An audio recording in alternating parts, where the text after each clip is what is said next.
Good morning. Walking exercise muna.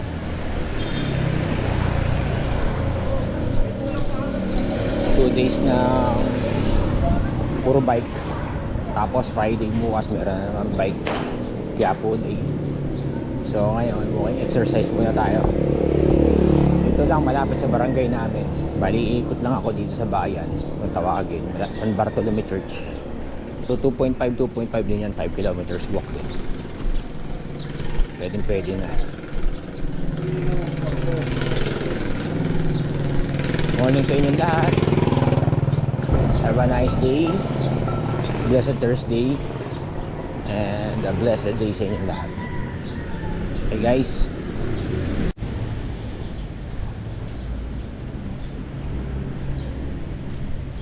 Morning walk. San Bartolome, Malabon. Pinakalumang simbahan dito sa lugar namin. O siguro sa Pilipinas. Kasi 400 years mahigit. Gaan muna tayong adoration. Bilis lang. 2.5 kilometers papunta. Pasok tayo dito.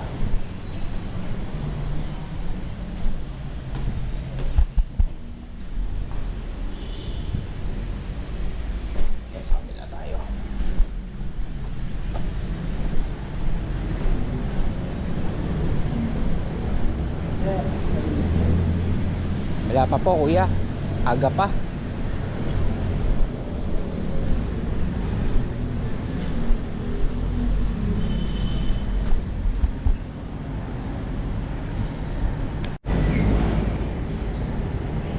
Silipin natin yung loob ng simbahan ng San Bartolome.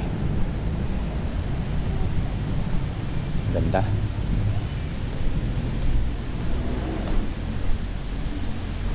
Oldest church sa Pilipinas. Isa sa pinaka-oldest church sa Pilipinas. Ganda guys, no?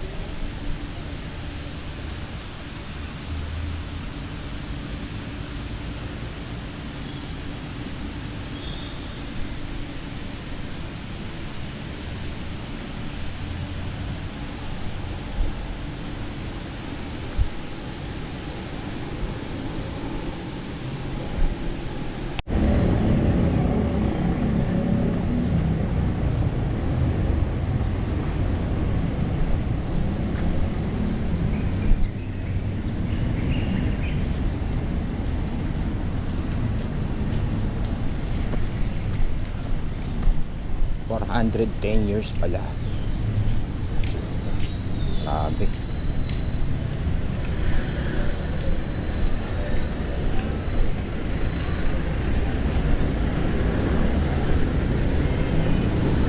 Balik na rin ako ng bahay.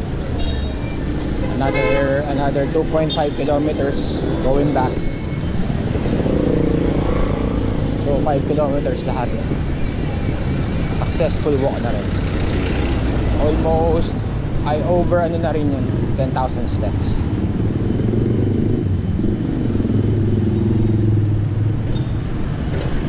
Okay guys, have a nice breakfast, have a nice day, have a blessed Thursday, have a happy Thursday, happy day. God bless.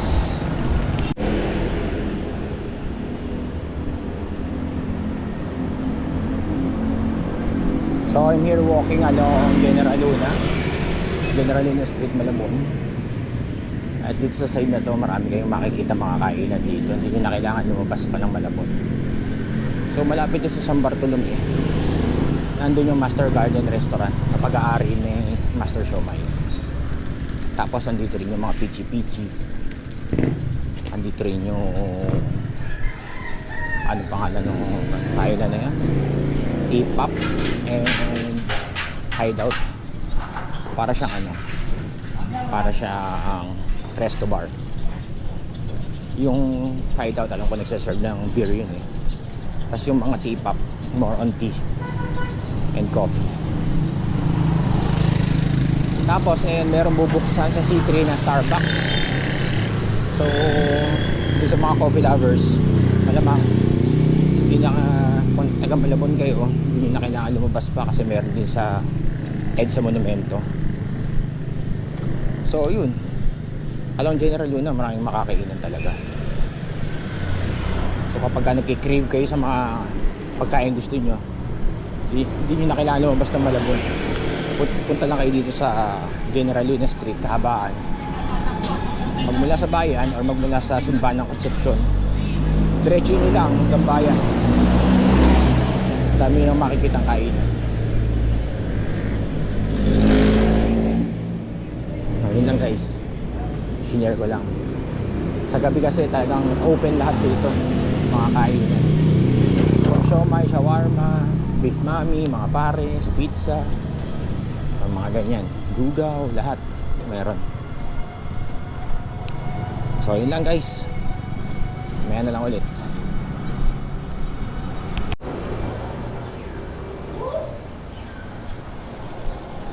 Medyo pinagpawisan na rin ako. Nag-jacket kasi ko eh. Kasi kanina pagkagising ko, lumabas ako ng gate. Ay, lumabas ako sa pintuan namin para ilabas yung basura.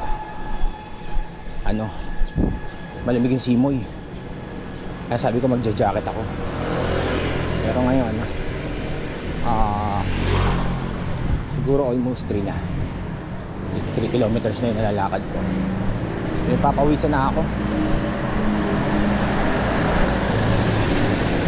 Anyway, mas okay yung pinagpapawisan kaysa gym, para lumalabas yung mga dumi sa katawan natin, yung mga toxins sa katawan.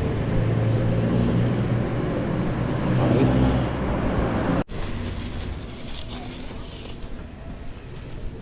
pandesal, gulay, macaroni noodles, and Alaska Classic. Nagawa ko ng sopas. Ito, butter and pandesal. Coffee na lang kulang.